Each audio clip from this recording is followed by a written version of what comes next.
तर तुमची शेतकऱ्यांसाठीची भूमिका काय असेल? माझ्या दृष्टिकोनातून सगळ्यात महत्त्वाचा विषय म्हणजे युवकांना रोजगाराचा विषय. की सध्याची जी बेरोजगारी आहे ही आर्टिफिशियल बेरोजगारी आहे की ही नॅचरल बेरोजगारी? रणदादा सासानेंचा फक्त वापरच झालाय. तुमची भूमिका काय असेल जर तुम्हाला पक्षाने तिकीट नाकारलं तर तुम्ही सुद्धा इतर नेत्यांसारखं तुम्ही वागणार का की पुन्हा 5 वर्ष जनतेतनं गायब व्हायचं आणि पुढच्या पंचवार्षिकला जेव्हा 1 वर्ष शिल्लक राहील तेव्हा परत उगवायचं? 3 टर्म झालेल्या आहेत. यावेळेस आता आम्ही लढायचं ठरवलंय सर्वांनी मिळून. जे आमच्या संघटनेने ठरवलं की आता लढायचं आहे आणि पक्षाने पण सर्वे केलेला आहे. सर्वेमध्ये माझं नाव सगळ्यात वरच्या पातळीमध्ये प्रत्येक लेवलला. त्यामुळं सर्वेवरती मला 100% खात्री की यावेळेचं तिकीट मलाच मिळणार आहे आणि कसल्याही परिस्थितीत काँग्रेसचं तिकीट मिळेल आणि मी निवडून पण येईल हे मी तुम्हाला. मागच्या 17 वर्षापासून तुम्ही काँग्रेसच्या कमिटीवरती आहात, काँग्रेसचे तुम्ही कोर मेंबर आहात, सध्याचे लोकप्रतिनिधी सुद्धा काँग्रेसचे तुमचेच आहेत. मागच्या 5 वर्षामध्ये हा विकास का बरं होऊ शकला नाही? ॲक्च्युली आता ते का केला नाही काय नाही हा तो त्यांचा विषय. कारण त्यांना संधी होती. कारण पहिले 2.5 वर्ष काँग्रेसचं सरकार होतं, म्हणजे महाविकास आघाडीचं सरकार आलं होतं. त्याच्यामध्ये खूप साऱ्या संधी होत्या की जे त्यांनी गमावल्या. नामदार बाळासाहेब थोरात या ठिकाणी म्हणजे पूर्ण जे काँग्रेसचे मुख्यमंत्री असल्यासारखेच महसूल मंत्री होते आणि त्यांच्या ताब्यात सगळ्या गोष्टी होत्या. नमस्कार. आज आपल्यासोबत आहेत महाराष्ट्र प्रदेश काँग्रेस कमिटीचे सरचिटणीस माननीय श्री हेमंत तात्या उगले. तात्या, महाराष्ट्रामध्ये भरपूर मतदारसंघ आहेत. श्रामपूर मतदारसंघ का वाटला तुम्हाला निवडावा? मी नगर जिल्हा युवक काँग्रेसचा अध्यक्ष असताना 2007 साली मी प्रथम श्रीरामपूरला आलो होतो आणि त्या माध्यमातून ज्यावेळेस माझ्या नेहमी इथं भेटी होत गेल्या त्यामधून असं एक वाटलं की हा मतदारसंघ मला चांगला सुशिक्षित आणि एक सुधारणावादी विचाराचा मतदारसंघ वाटला होता. आणि कर्मधर्म संयोगाने असं झालं की डिलिमिटेशनमध्ये हा मतदारसंघ राखीव झाला आणि राखीव मतदारसंघ झाल्यामुळं मग मला नॅचरल मी ठरवलं की आता इथून पुढे आपण श्रीरामपूरमध्ये काम करायचं. मी 2008 पासून श्रीरामपूरमध्ये स्थायिक झालो आणि त्यानंतर इथे काम करायला सुरुवात केली. तर मागच्या जवळपास 18 वर्षामध्ये श्रीरामपूरमध्ये विविध लोकांना गाठी भेटणं बोलणं या माध्यमातून ज्यावेळेस काम करत गेलो त्यावेळेस एक लक्षात आलं की एक सुशिक्षित, एक सुधारणावादी आणि लोकांमध्ये एक चांगला विचार असलेले एक मतदारसंघ मला वाटला आणि त्यानंतर मी ठरवून टाकलं की मला आता इथून पुढे श्रीरामपूरमध्येच काम करायचं आहे. त्या माध्यमातून मी श्रीरामपूरमध्ये युवक काँग्रेसचा एक कार्यकर्ता म्हणून इथं आलो आणि त्यानंतर इथेच मी स्थायिक झालो. पण इथं आल्यानंतर तुम्हाला बऱ्याच गाठाताटाचा सुद्धा सामना करावा लागला असेल. आज आपण बघतो की प्रत्येक पक्षामध्ये श्रीरामपूर मतदारसंघाचं जर आपण उदाहरण घेतलं, महाराष्ट्राचं सोडा, श्रीरामपूर मतदारसंघामध्ये प्रत्येक पक्षामध्ये 2 गट आहेत. ते एकाच विचारसरणीचे 2 गट आहेत. मग त्या 3 गट कशामुळे आहेत हे त्यांना माहिती आहे. तसेच तुमच्या पक्षामध्ये सुद्धा श्रीरामपूर मतदारसंघामध्ये 2 गट पडलेले आहेत, बरोबर? तर याच्याकडे तुम्ही कसं बघता किंवा याचं कारण काय? मी ज्यावेळेस श्रीरामपूरमध्ये आलो होतो त्यावेळेस इथे काँग्रेसचे ज्येष्ठ नेते दोघंही स्वर्गीय गोविंदराव अधिक साहेब होते आणि स्वर्गीय जयंतराव ससाणे साहेब होते. गोविंदराव अधिक साहेब विधान परिषदेचे आमदार होते आणि ससाणे साहेब विधानसभेचे आमदार होते आणि एक चांगला त्यावेळेस विचार विनिमय सगळ्यांचा होता आणि एक चांगलं वातावरण त्यावेळेस होतं. तदनंतरनं स्वर्गीय अधिक साहेबांनी पक्ष बदलला. त्यानंतर ससाणे साहेब इथं एक खंबीर नेतृत्व होतं आणि मतदारसंघ राखीव झाल्यानंतरनं ज्या पद्धतीत नंतरनं 15 वर्ष काँग्रेसला संधी मिळाली, 3 टर्म काँग्रेसचेच आमदार निवडून आले. ते सगळं एकंदरीत वातावरण बघता जोपर्यंत ससाणे साहेब होते तोपर्यंत काँग्रेस एक संघ पूर्णपणे होती. त्यानंतर साहेब गेल्यानंतर काही लोकांनी त्याचा फायदा उठवण्याचा प्रयत्न केला, स्वतंत्र काही अस्तित्व तयार करण्याचा प्रयत्न केला, पण त्यांना नाकारलं गेलं. त्यानंतर दुसऱ्या लोकप्रतिनिधींना संधी मिळाली, त्यांनीही प्रयत्न केला स्वतंत्र अस्तित्व तयार करण्याचा. परंतु आज तुम्ही परिस्थिती पाहताय की तशी परिस्थिती नाही आहे. या ठिकाणी काँग्रेस ही एक संघ आहे आणि ती पूर्णपणे स्वर्गीय जयंतराव ससाणे मित्रमंडळ आणि याच्यामध्येच पूर्ण बांधून ठेवली गेलेली आहे. कारण तो एक विचाराचा वारसा मागच्या 25-30 वर्षापासून जयंतराव ससाणे साहेबांनी असेल तो जो तयार केला होता तो वारसा तसाच ससाणे साहेबांच्या कृपेमुळं म्हणा किंवा त्यांच्या कामामुळं त्यांनी केलेल्या लोकहित निर्णयामुळं तो एक संघ पद्धतीत पूर्णपणे तसाच टिकून आहे. पण मागच्या 5 पंचवार्षिकपासून जर आपण बघितलं तर श्रीरामपूर मतदारसंघामध्ये Sasane family as a kingmaker ठरली. तर मग ह्या पंचवार्षिकला सुद्धा ससाणे फॅमिली किंगमेकर ठरल का? तुम्हाला काय वाटतंय?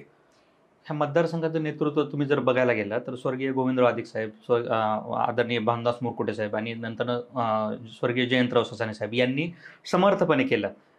आणि जवळपास हा 1952 पासून हा मतदारसंघ काँग्रेसच्या विचारधारावर राहिलेला आहे. आणि त्यानंतरनं ज्यावेळेस स्वर्गीय जयंतराव ससाणे साहेब यांनी 1999 साली इथं आमदार म्हणून निवडून आले, 2 टर्म ते आमदार राहिले. त्यानंतरनं 3 टर्म त्यांच्याच विचारावरती चालणारा हा मतदारसंघ मागच्या 25 वर्षापासून इथे जवळपास ससाणे साहेबांचं स्वतः त्यांनी केलेलं नेतृत्व आणि त्यानंतर 3 टर्म त्यांच्याच पाठबळाने तयार झालेलं नेतृत्व हे पूर्णपणे काँग्रेस विचारसरणीच राहिलेलं आहे. त्यामुळं माझ्या माहितीप्रमाणे इथं जे काय आपण पाहतोय तर मी आता मागच्या 3 पंचवार्षिकपासून इथं राहतो, ही 4थी पंचवार्षिक येणारी. प्रत्येक गावामध्ये कुठे ना कुठे ससाणे साहेबांचा व्यक्तिगत स्पर्श झालेले, काम झालेले लोक भेटतात आणि ते आठवणी सांगतात. जे सार्वजनिक कामं तर त्यांनी खूप केली, परंतु व्यक्तिगत कामांवरती त्यांनी खूप भर दिला. सायन्स संस्थांच्या माध्यमातून असेल किंवा आमदारकीच्या माध्यमातून त्यांनी इतके प्रचंड लोकांवरती छोट्या मोठ्या कामांच्या माध्यमातून लोकांना जोडून घेतलं की ते लोक आजही ससाणे साहेब गेले 8 वर्ष झाले गेलेत. परंतु आम्ही जिथे जाईल विरोधातले लोक सुद्धा त्यांचं नाव घेतात. याचा अर्थ कुठेतरी त्यांनी तो एक आपलं स्वतःचं अस्तित्व तयार केलं आणि ते अस्तित्व लोकांच्या कामाच्या माध्यमातून तयार केलं.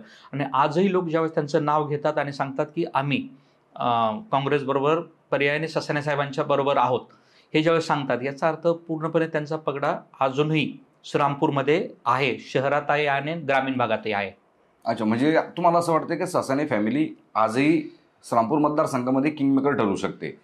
हो. जो ससाणे फॅमिली जो उमेदवार उभा करेल त्या उमेदवाराला मतदान दिलं जाईल, जसं की मागच्या 5 पंचवार्षिकपासून ती परंपरा चालत आलेली आहे.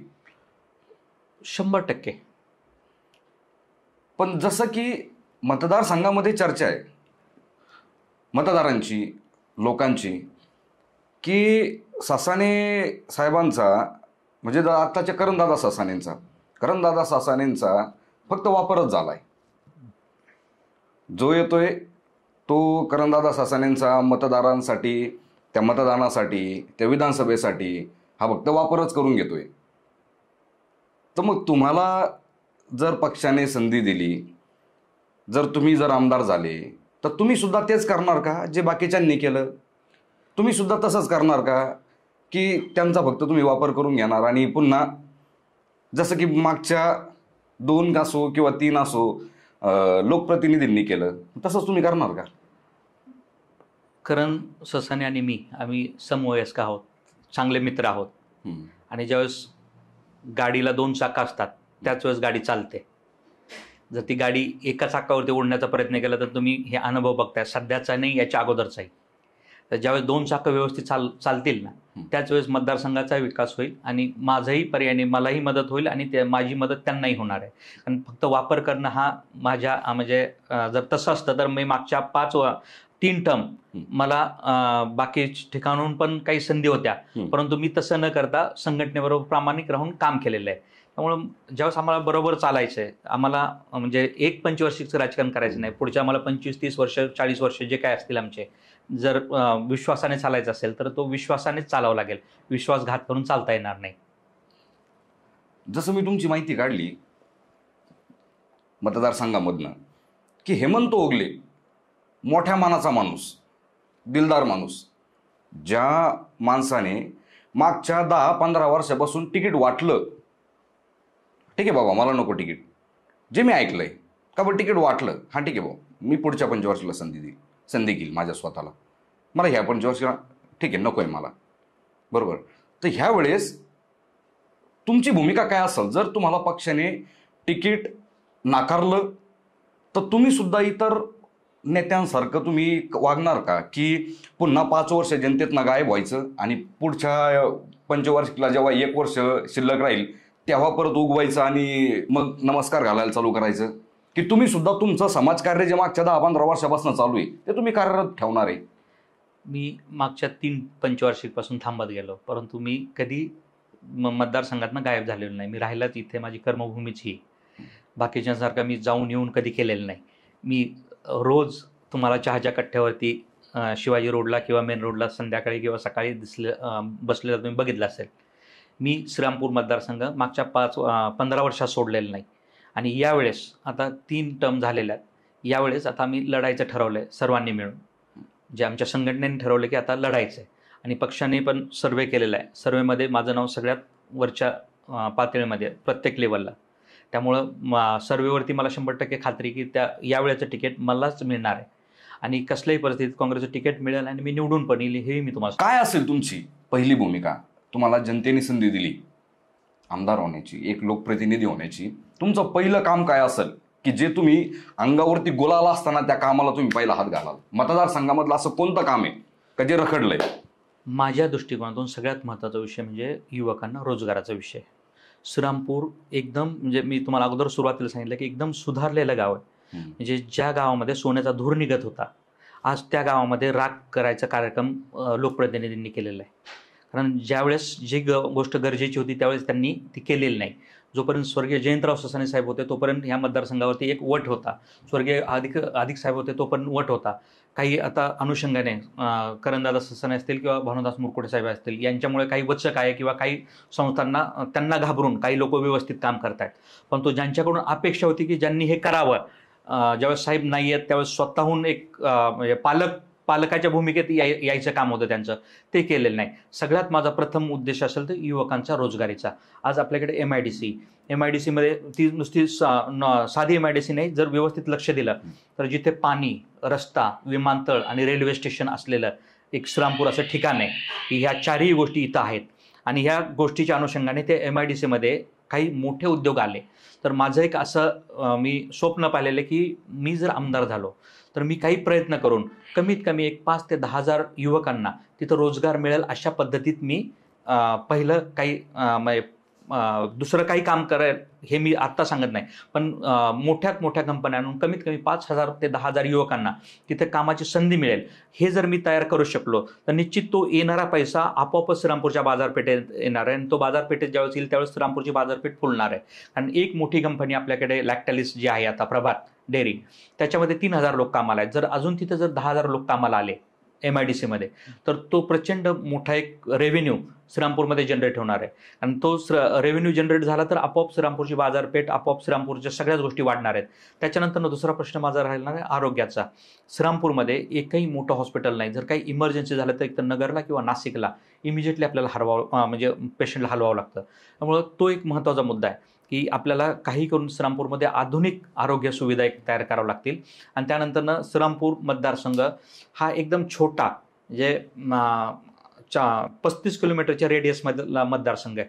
परंतु रस्त्यांची जी अवस्था झालेली आहे श्रीरामपूरमध्ये ती फार वाईट झालेली आहे. कारण तिन्ही बाजूने नद्या, श्रीरामपूरला गोदावरी असेल, मध्ये प्रवरा आणि पलीकडे मुळा नदी, या तिन्ही नद्यांच्या मध्ये श्रीरामपूर मतदारसंघ आहे. त्यामुळं सॉईल एकदम डीप सॉईल आहे, मुळे रस्ते खचले जातात. त्यामुळे चांगले रस्ते जर असतील तर दळणवळणाच्या सुविधा चांगल्या पद्धतीने तयार होतील. ह्या 3-4 गोष्टी आहेत की मला ज्याच्यासाठी मी माझं पहिलं प्रायोरिटी म्हणजे रोजगार असणार आहे, दुसरं आरोग्य, तिसरे रस्ते श्रीरामपूरसाठी. मागच्या 17 वर्षापासून तुम्ही काँग्रेसच्या कमिटीवरती आहात, काँग्रेसचे तुम्ही कोर मेंबर आहात, सध्याचे लोकप्रतिनिधी सुद्धा काँग्रेसचे तुमचेच आहेत. मागच्या 5 वर्षामध्ये हा विकास का बरं होऊ शकला नाही? ॲक्च्युली आता ते का केला नाही काय नाही हा तो त्यांचा विषय. कारण त्यांना संधी होती. कारण पहिले 2.5 वर्ष काँग्रेसचं सरकार होतं, म्हणजे महाविकास आघाडीचं सरकार आलं होतं. त्याच्यामध्ये खूप साऱ्या संधी होत्या की जे त्यांनी गमावल्या. नामदार बाळासाहेब थोरात या ठिकाणी म्हणजे पूर्ण जे काँग्रेसचे मुख्यमंत्री असल्यासारखेच महसूल मंत्री होते आणि त्यांच्या ताब्यात सगळ्या गोष्टी होत्या. त्या 2-2 महिने तुम्ही त्यांच्या गाडीत बसून प्रचार केला ना? नाही, आता दिवस रात्र तुम्ही त्यांच्यासाठी प्रचारासाठी फिरले, तुम्ही लोकांच्या तुम्ही हातापायाजवळ पडले, लोकांना तुम्ही विनवण्या केल्या. तुम्हाला ते विचारत सुद्धा नाही तुम्हाला. आता आज ज्यावेळेस त्यांना तिकीट दिलं गेलं त्यावेळेस आम्ही काँग्रेसचे प्रामाणिक म्हणून मी असेल, करणदादा ससाणे असतील, सचिनजी गुजर असतील, आम्ही आणि पूर्ण संघटना असेल, आम्ही सगळ्यांनी पूर्णपणे त्यांच्याबरोबर 23 दिवस जे काही त्यांना तिकीट मिळालं म्हणजे 23 दिवसात आम्ही त्यांना आमदार केलं. ते काँग्रेसचे सदस्य सुद्धा नव्हते त्यावेळेस. अचानक त्यांना तिकीट मिळालं आणि आम्ही इमानदारीत सगळ्यांनी त्यांचा प्रचार केला. त्यानंतरनं मग त्यांनी फक्त जे तुम्ही म्हणताय त्याप्रमाणे फक्त आमचा करंदाज असतील, सचिनदाद असतील, आमचा फक्त सगळ्यांचा फक्त संघटनेचा वापर करून घेतला आणि त्यानंतरनं जे विरोधात होते त्यांच्याबरोबर त्यांनी कामाला सुरुवात केली. आता त्यांनी का विचारलं नाही आम्हाला, काय नाही, तो त्यांचा विषय. परंतु आम्ही त्यावेळेस इमानदारीत काम केलं आणि ते निवडून आले. निवडून आल्यानंतर त्यांनी ज्या पद्धतीने काम करायला पाहिजे होतं ते त्यांनी काही केलेलं नाही. त्यामुळे आम्ही काही ठिकाणी आवाज उठवला की हे चुकीचं होतं, ह्या पद्धतीत काम होणार नाही. परंतु त्यांनी त्याच्याकडे लक्ष दिलं नाही. मान्य करता का तुम्ही की तुम्ही उमेदवार देताना चुकले? तुम्ही काँग्रेसच्या सरचिटणीस आहात, तुम्ही प्रदेशचे. तिकिटासाठी तुम्ही पण प्रयत्न केले असतील नसतील मला माहित नाही. तुम्ही पण प्रयत्न केले असतील, करंदादा सासने असतील त्यांनी पण प्रयत्न केले असतील. मग ही चूक तुम्ही मान्य करता की तुम्ही तिकीट देताना तुम्ही चुकले, उमेदवार देताना तुम्ही चुकले? त्यावेळेची परिस्थिती तशी तयार झाली होती आणि आम्ही एक प्रामाणिकपणे काँग्रेसचे कार्यकर्ते असल्यामुळे आम्ही ती स्वीकारली आणि आम्ही त्यांचं काम केलं. तुम्हाला जनतेने संधी दिली. आपल्या श्रामपूर मतदारसंघामध्ये 70% वर्ग शेतकरी, 70% आपल्या मतदारसंघामध्ये. तर तुमची शेतकऱ्यांसाठीची भूमिका काय असेल? की आज काय होतंय की व्यापाऱ्यांना 20 दिवसाची आहे आणि मात्र शेतकऱ्याला रात्रीची आहे. त्या शेतकऱ्याला आपले बायका पोरं त्या घरामध्ये ठेवून बाहेरून कडी लावून त्याला जावं लागतंय पाणी भरायला. त्यासाठीची तुम्ही काही उपाययोजना तुमच्या डोक्यामध्ये आहे का? की मग तो पत्रव्यवहार असेल सरकारसोबतचा किंवा अशी काही उपाययोजना तुमच्या डोक्यामध्ये आहे का जी आपण केली पाहिजे? आम्ही युवक व शेतकरी संवाद यात्रा मागे 15 दिवसाची केली होती. आमचा मुद्दाच तो होता की शेतकऱ्यांचा, आम्ही विजेचा प्रश्न सगळ्यात महत्त्वाचा घेतला होता तिथे. वीज रात्री 8 तास देण्यापेक्षा सकाळी 8 तास द्या. कारण आपल्याकडे नुसते विजेचाच प्रश्न नाही, विजेबरोबर आपल्याकडे बिबट्याचा प्रश्न पण फार बरोबर वाईट आहे. हो, जास्त आहे. कारण प्रत्येक ठिकाणी प्रत्येक गावात बिबट्या आहेत आणि त्याच्यामधून काही कुठे ना कुठे हल्ला झालेला आठवड्यात एकदा तरी विषय येतो. त्यामुळे आम्ही मागणी केली की वीज म्हणजे द्यायची तर ती सकाळची द्या. आणि त्यासाठी पत्रव्यवहाराची गरज म्हणजे आज लोकप्रतिनिधींचं काम आहे ते. म्हणजे आम्ही ठीक आहे पक्षाचे पदाधिकारी म्हणून तो विषय वेगळा आला, पण हे लोकप्रतिनिधींचं काम होतं की त्यांनी तो विषय थोडासा विधानसभेत लावून धरला पाहिजे होता की हा आमच्या मतदारसंघाचा प्रश्न आहे आणि याच्यामध्ये लोकांचे जीव गेलेले आहेत. याच्यात नुसता आपल्याकडे 70% शेती हे 100% सगळ्यांना शेती आणि दूध धंद्यावरती आपला पूर्ण मतदारसंघ आहे. परंतु याच्यामध्ये दोन्ही धोके आहेत. ज्यावेळेस रात्रीचं लाईट राहते त्यावेळेस खूप अडचणी तयार होतात, कारण बिबट्या हा प्राणी रात्रीचाच फिरतोय. बरोबर. त्यामुळे आम्ही तो त्याही वेळेस मागणी केली आणि त्यानंतर आम्ही सरकारला विनंती पण केली की आमच्याकडे लाईट देताना दिवसा लाईट द्या. कारण हा एक्सेप्शनल तालुका आहे, याच्यामध्ये काही बिबट्याचं प्रमाण प्रचंड आहे आणि ऊसाची शेती खूप असल्यामुळं बिबटे इथं खूप मोठ्या प्रमाणात आहेत आणि ते नेमके रात्रीचे जास्त हल्ले झालेले आहेत. जे पण हल्ले झालेले शेतकऱ्यांवरती किंवा त्यांच्या मुलाबाळांवरती हे रात्रीच्या वेळेस झालेले आहेत. त्यामुळं शक्य असेल तर तुम्ही दिवसा लाईट द्या आणि हे होऊ शकतं जर करायचं ठरवलं तर, पण ते लोकप्रतिनिधींनी ठरवावं लागेल. म्हणजे हे लोकप्रतिनिधींनी जर विधानसभेमध्ये जर आवाज उठवला असता तर यावरती सोल्युशन निघालं असतं. 100%. बरोबर. श्रामपूर मतदारसंघ आपला आतापर्यंत काँग्रेसचा बालेकिल्ला म्हणून मानलं गेलंय. तर तुम्हाला असं वाटतं का की हे खरं आहे? हो, कारण 1952 पासूनचा जर इतिहास बघितला तर आजपर्यंत पुरोगामी विचारसरणीचा मतदारसंघ राहिलेला आहे. म्हणजे जे काही लोकप्रतिनिधी निवडून आले ते काँग्रेस किंवा त्या विचारसरणीचेच निवडून आले आजपर्यंत. बरोबर. त्यामुळं तो बालेकिल्ला म्हणायला हरकतच नाही हा श्रामपूर मतदारसंघ. कारण 2014 असेल किंवा 2019च्या लाटेत सुद्धा हा मतदारसंघ पडलेला नाही. सध्या काय होतंय की ब्ल्यू प्रिंट वगैरे ह्या ज्या गोष्टी आहे सध्या उमेदवार फक्त निवडून येण्यासाठी याचा वापर करताय आजच्या घडीला, की आम्ही असं करणार आहे, आम्ही तसं करणार आहे, निवडून आल्यानंतर असं करणार आहे. पण जवळपास 50%हून जास्त लोकप्रतिनिधी निवडून आल्यानंतर तो दिलेला शब्द ते पाळत नाहीये. तर यावरती ह्या गोष्टीकडे तुम्ही कसं बघता किंवा याच्यावरती तुमचा पॉईंट ऑफ व्ह्यू काय, की बरोबर आहे की हे चूक आहे? आम्ही 7 सूत्री योजना तयार केलेली आहे. मी फार मोठे काही आश्वासन देणार नाही, फक्त 7च गोष्टी घेतलेल्या आहेत आणि त्या 7 गोष्टीवरती मी पूर्ण 5 वर्ष मी काम करणार आहे आणि तो रिझल्ट लोकांपुढं ठेवणार आहे. कारण फक्त मोठी 100 आश्वासने देण्यात अर्थ नाही. ज्या गोष्टी मतदारसंघाच्या गरजेच्या आहेत त्या 7 सूत्री कलमे आम्ही घेतलेले आहेत आणि त्या 7 सूत्रीवरती आम्ही पूर्ण 5 वर्ष काम करणार आहेत आणि त्याचे रिझल्ट पुढच्या 5 वर्षाला ज्यावेळेस आम्हाला लोकांसमोर जायचं आहे ते घेऊन मग आम्ही मतदान मागायला जाऊ. परत नवीन प्रश्न घेऊन जाणार नाही की हे आम्ही तुम्हाला आश्वासन दिलेले आहेत आणि या 7 पैकी हे आमचे 5, 4, 3 जी काय आश्वासन आहेत ते पूर्ण केली आहेत. हे आमचे काम आम्ही पूर्ण केले किंवा हे आता आमची काही कामं चालू आहेत, काही पूर्ण झालेले आहेत आणि जी उरलेली ती पुढे करू. पण त्याच्यावरती पूर्णपणे आम्ही त्या 7 सूत्री कार्यक्रमावरती आम्ही चालणार आहोत आणि ते पूर्ण करणार आहोत. ते फक्त नुसतं आश्वासन नाही, ते तसंच, अन्यथा मी पुढच्या वेळेस मतदान मागायला जाणार नाही. हा तुमचा शब्द आहे? शब्द आहे. जर त्यातलं मी एकही काम करू शकलो नाही तर मी पुढच्या वेळेस तिकीटही मागायला जाणार नाही. पण सध्याचे जे उमेदवार आहे, श्रामपूर मतदारसंघामध्ये कुणी ॲक्ट्रेस आणतंय, कुणी नृत्य कलाकार आणतंय, आणि तुम्ही काय करताय, चित्रकला स्पर्धा. गर्दीची गरज नाही का तुम्हाला, असं वाटतं का? तर तुम्ही, मला माहीत नाही त्यांनी कुठल्या अनुषंगाने ते ॲक्ट्रेस वगैरे काय आणले असतील, परंतु आम्ही जे काही कार्यक्रम घेतले, तरुणांना रोजगारासाठी नोकरी महोत्सव आम्ही केला. त्याच्यामधून जवळपास 835 मुलांना जागेवरती नोकऱ्या दिल्यात आणि त्याच्यामध्ये 3200 मुलांनी इंटरव्ह्यू दिलेले आहेत. त्याच्यानंतरनं करिअर गायडन्ससाठी आम्ही महाराष्ट्राचे पोलीस महानिरीक्षक कृष्णप्रकाशजी, IAS ऑफिसर भाग्यश्री बानायत शिर्डी संस्थांच्या CEO होत्या, आणि डॉक्टर तुषाबा शिंदे HR होते, IRPS Indian railway personal service, ह्या तिघांना बोलून त्यांच्याकडून मार्गदर्शन केलं.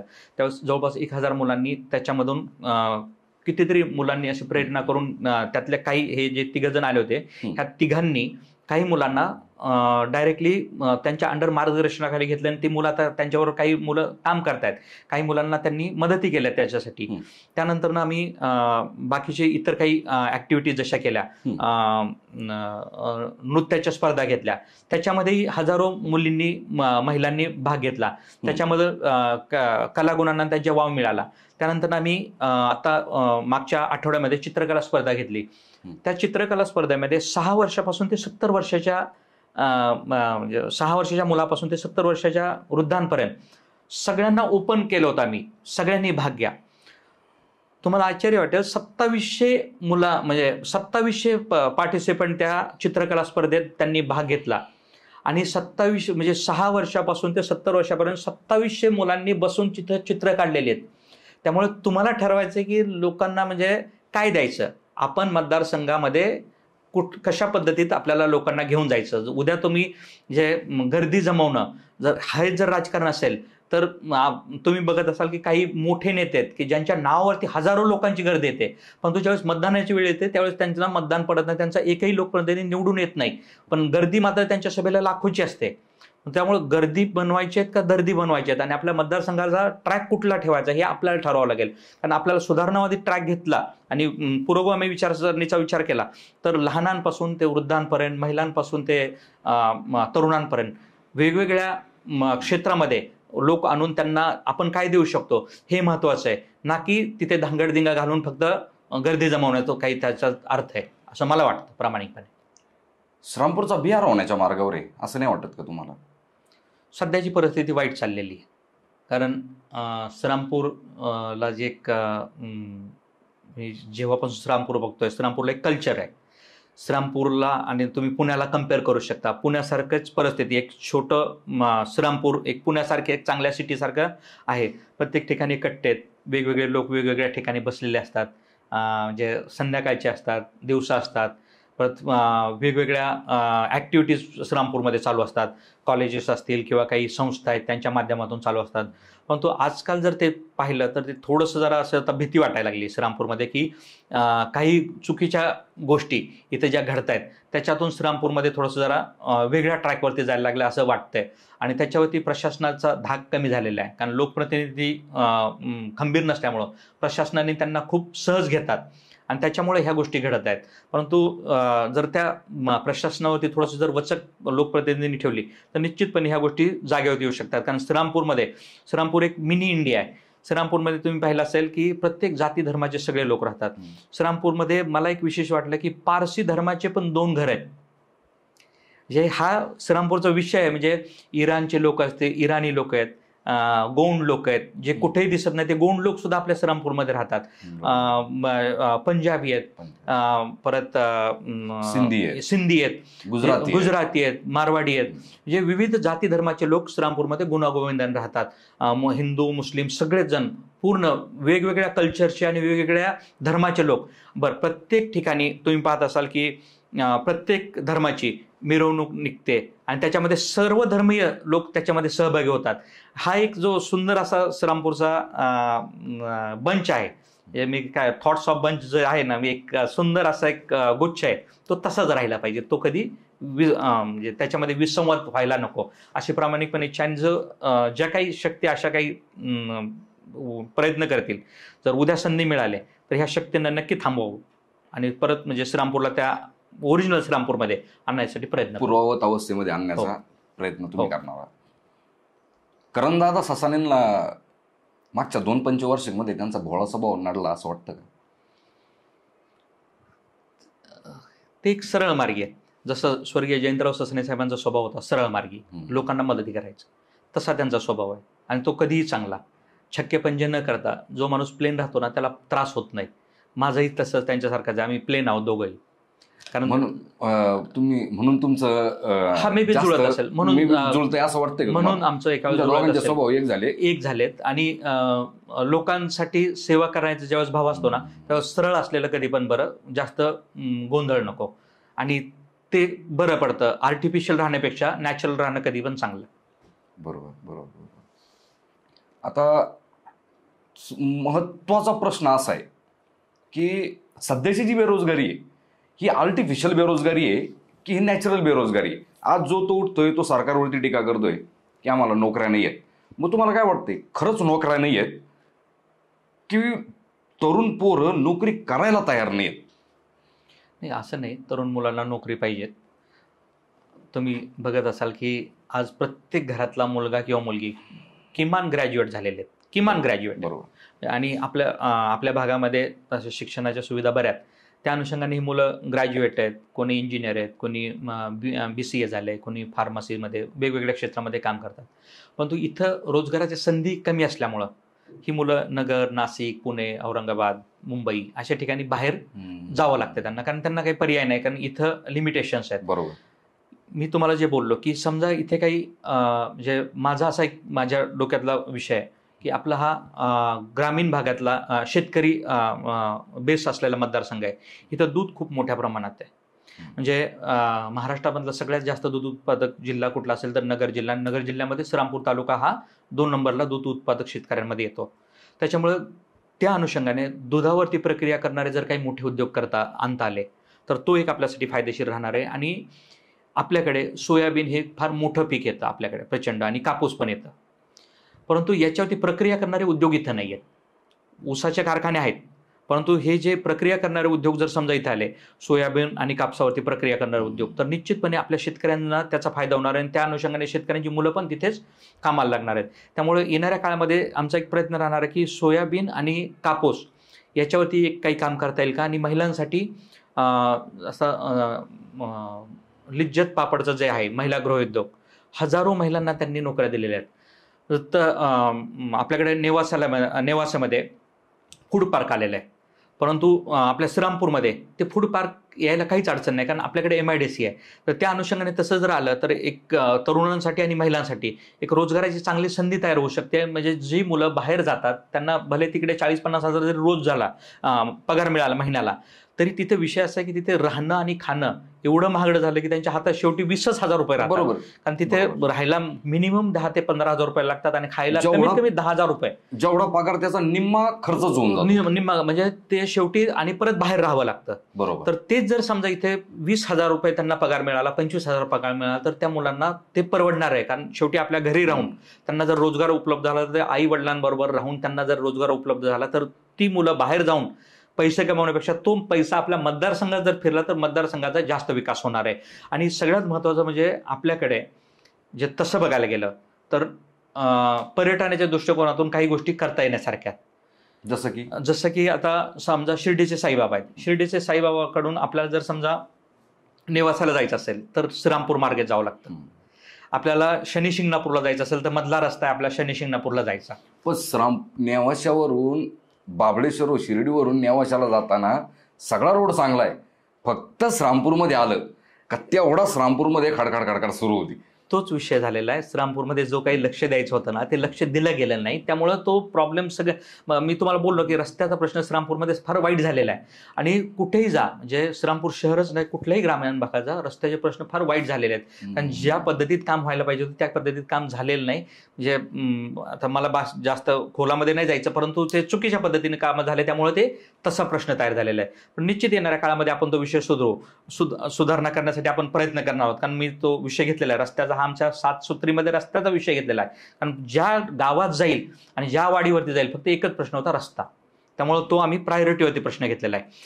तर विषय आपला रोजगाराचा होता, पर्यटनावरती. तर पर्यटनामध्ये श्रीरामपूरमध्ये काही अशी ठिकाणं आहेत की ज्याच्यामध्ये आपण जर काही डेव्हलपमेंट केले.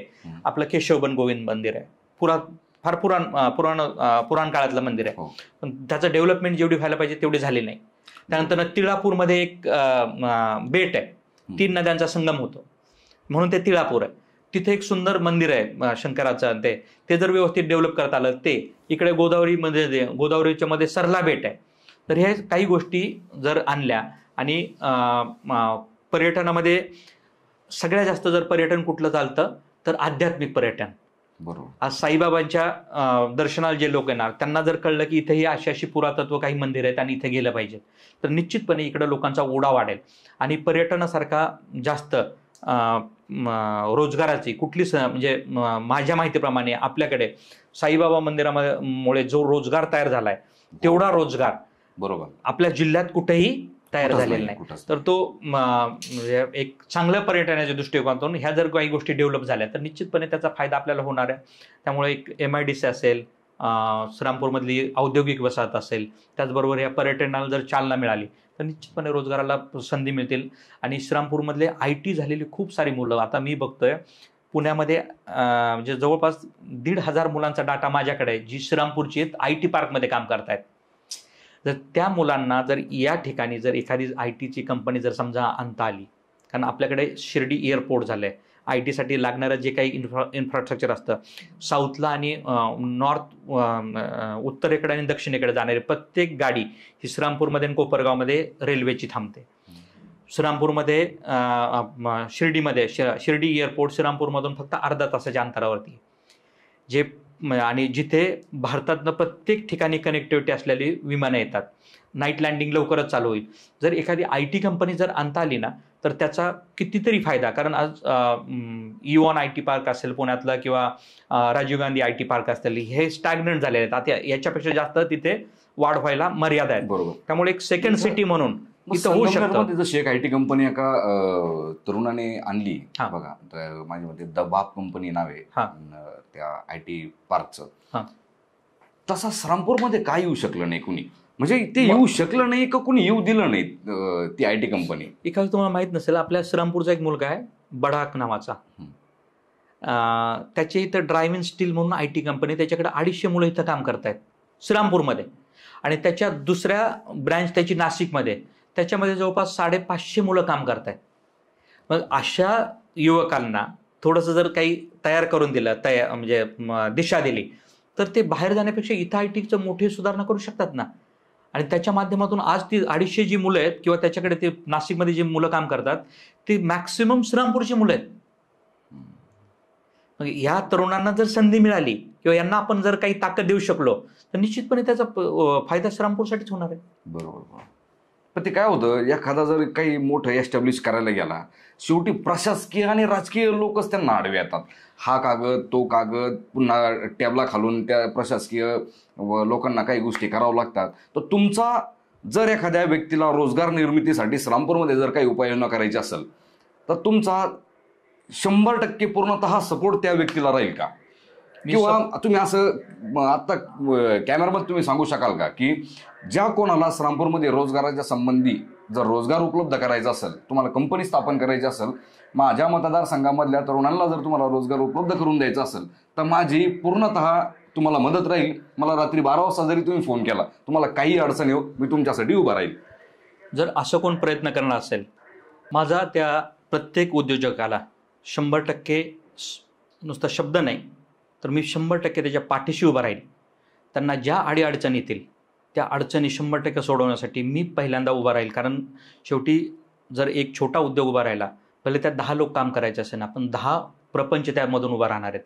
त्यामुळं मी छोट्या मोठ्या ज्यांना पण श्रीरामपूरमध्ये काही काम करायचं असेल किंवा ज्यांना नवीन व्हेंचर चालू करायचं असेल किंवा एखादी काही कंपनी आणायचं असेल, तर त्यांना 100% शासनाच्या बाजूने ज्या काही गोष्टी करायच्या त्या सगळ्या मी करेल. त्यांना कुठेही अडचण येऊन देणार नाही. कारण शेवटी रोजगार उपलब्ध झाला तरच श्रीरामपूरमध्ये बाकीच्या सगळ्या गोष्टी येणार आहेत आणि त्यामधूनच श्रीरामपूरचे प्रपंच उभा राहणार आहेत. म्हणून त्यांना मी 100% जी लागेल ती सगळी मदत पूर्ण ताकदीने करणार. तर मित्रांनो, तुम्हाला हा आजचा पॉडकास्ट कसा वाटला मला कॉमेंट सेक्शनमध्ये मला कॉमेंट करून मला नक्की कळवा. आणि अजूनही काही प्रश्न असतील की जे आपण लाईमलाईटमध्ये आपण आणले पाहिजे, जे आपण विचारले पाहिजे, एक उमेदवारांच्या पॉईंट ऑफ व्ह्यूने, मतदारांच्या पॉईंट ऑफ व्ह्यूने, एक तरुणांच्या पॉईंट ऑफ व्ह्यूने, एका शेतकऱ्यांच्या पॉईंट ऑफ व्ह्यूने, तर मला ते प्रश्नही मला कॉमेंट सेक्शनमध्ये मला कॉमेंट करून मला नक्की कळवा. आणि हो, चॅनलला सबस्क्राईब करायला विसरू नका. धन्यवाद.